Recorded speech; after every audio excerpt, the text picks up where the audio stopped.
Tuhan adalah gembalaku, takkan kekurangan aku. Saudara-saudari yang terkasih di dalam Kristus, selamat pagi. Salam jumpa lagi dalam Sabda Siap Saji Senin 5 Juni 2023, di mana kita memperingati Santo Bonifacius, uskup dan martir. Marilah kita berdoa dalam nama Bapa dan Putra dan Roh Kudus. Amin.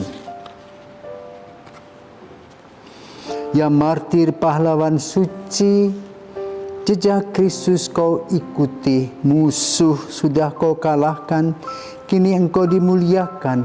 Semoga doamu yang sakti menghapuskan dosa kami, menyingkirkan kejahatan yang merusak kesatuan, terlepas sudah tubuhmu dari ikatan belenggu. Lepaskan belenggu kami agar dapat hidup suci. Dipujilah Allah Bapa bersama Putra tercinta dan Roh penghibur ilahi selalu tak kunjung henti. Amin. Allah Bapa, keteguhan para martir, hari ini kami memperingati Santo Bonifacius, uskup dan martirmu yang telah memeteraikan dengan darah iman yang diajarkannya dengan lidah. Semoga berkat doa restunya kami selalu memegang teguh iman itu serta menghayatinya dengan setia. Demi Yesus Kristus Putramu dan pengantara kami, kini dan sepanjang masa. Amin. Tuhan bersamamu dan bersama rohmu. Inilah Injil Yesus Kristus menurut Markus. Dimuliakanlah Tuhan. Markus bab 12 ayat 1 sampai dengan 12. Pada suatu hari Yesus berbicara kepada imam-imam kepala, ahli-ahli Taurat dan kaum tua-tua dengan perumpamaan. Katanya, adalah seorang membuka kebun anggur dan membuat pagar sekelilingnya. Ia menggali lubang tempat memeras anggur dan mendirikan menara jaga. Kemudian disewakannya kebun anggur itu kepada penggarap yang menyewanya, lalu ia berangkat ke negeri lain. Ketika sudah tiba musim panen, ia mengutus seorang hamba kepada penggarap-penggarap itu untuk menerima sebagian dari hasil kebun. Tetapi hamba itu ditangkap dan dipukuli oleh para penggarap, lalu disuruh pergi dengan tangan hampa. Kemudian pemilik kebun anggur itu menyuruh pula seorang hamba lain kepada mereka. Orang itu mereka pukul sampai luka kepalanya dan sangat dipermalukan. Lalu pemilik itu menyuruh seorang hamba lain lagi, dan orang itu mereka bunuh. Dan banyak lagi yang lain, ada yang mereka pukul dan ada yang mereka bunuh. Kini tinggal satu orang, yakni putranya yang terkasih. Dialah yang akhirnya diutus kepada mereka, sebab pikirnya, putraku pasti akan mereka segani. Tetapi penggarap-penggarap ini berkata seorang kepada yang lain, dia itu ahli waris, mari kita bunuh dia, maka warisan ini menjadi milik kita. Mereka menangkap dan membunuh dia, lalu melemparkannya keluar kebun anggur itu. Sekarang apa yang akan dilakukan oleh pemilik kebun anggur itu? Ia akan datang dan membinasakan penggarap-penggarap itu, lalu mempercayakan kebun anggurnya kepada orang lain. Tidak pernahkah kalian membaca ayat ini? Batu yang dibuang oleh para tukang bangunan telah menjadi batu penjuru. Itulah tindakan Tuhan, satu hal yang ajaib dalam pandangan kita. Lalu mereka berusaha menangkap Yesus karena mereka tahu bahwa mereka lah yang dimaksudkannya dengan perumpamaan itu. Tetapi mereka takut kepada orang banyak. Maka mereka pergi dan membiarkan Yesus. Demikianlah sabda Tuhan, terpujilah Kristus. Saudaraku terkasih, Santo Bonifacius diperkirakan abad ke-8. Seorang Inggris yang kemudian menjadi misionaris ke Jerman. Maka kemudian juga dikenal sebagai orang yang melindungi bir, karena memang dia tinggal di Fulda, pusat bir di Jerman. Apa yang dia kerjakan? Yang dia kerjakan pada zaman itu, sebagian orang besar orang Jerman itu menyembah pohon ek. Kan ada pohon raksasa.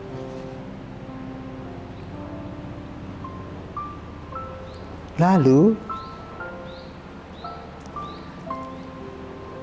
Winfried ini yang kemudian setelah menjadi Pak Uskup, menjadi Bonifacius, Pater Winfried ini kemudian menebang pohon itu. Tentu dengan pohon yang ditebang itu mereka marah. Karena mereka merasa bahwa pohon itu membawa kepada mereka rezeki dan berkat.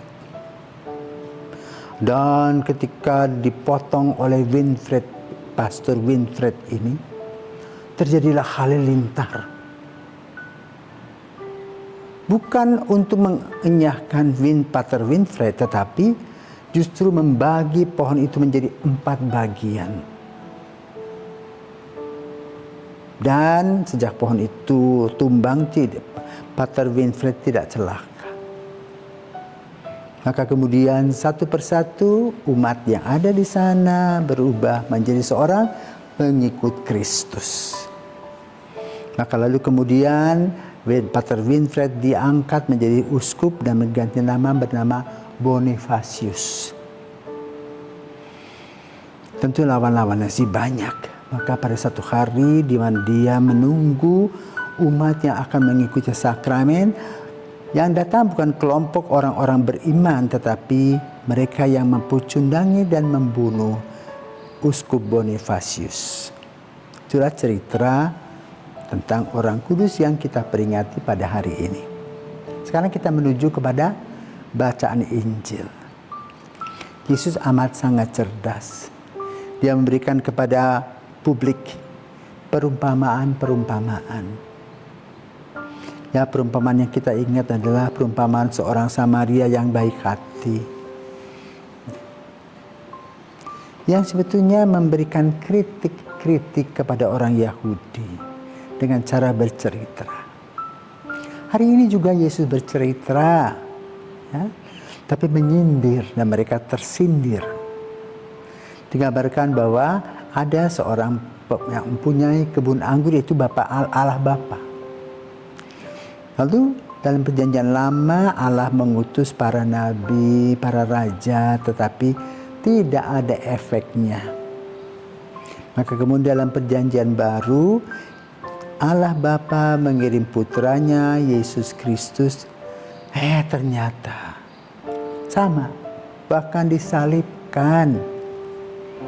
Nah, dalam perumpamaan ini sindiran-sindiran Yesus itu kena, maka mereka marah, tersinggung.